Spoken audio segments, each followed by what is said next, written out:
Kepta anties krūtinėlė su karamelizuotų slyvų padažu. Įpjaunama anties krūtinėlės odelė.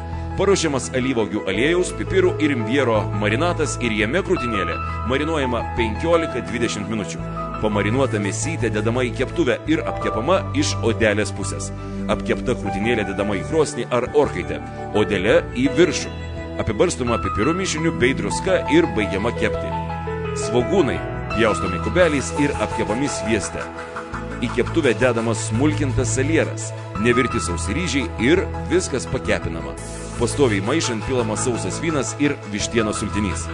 Sudedami visi kiti risotai gaminti skirti ir recepte išvardinti produktai.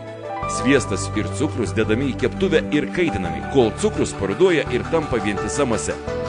Dedamos pusiau perpjautos slyvos pjūvių į apačią. Pilamas raudonas vynas bei nugarintas brendis. Pilama slyvų tyrė, medus, vištienos sultinys ir apelsinų sultis. Viskas paverdama. Baigiant virti įdedamas sviestas. Iš arbūzo išpjaunami nedideli rutuliukai. Jie pakepinami svieste, apibarstomi pipiro mišiniu ir parmezano sūriu.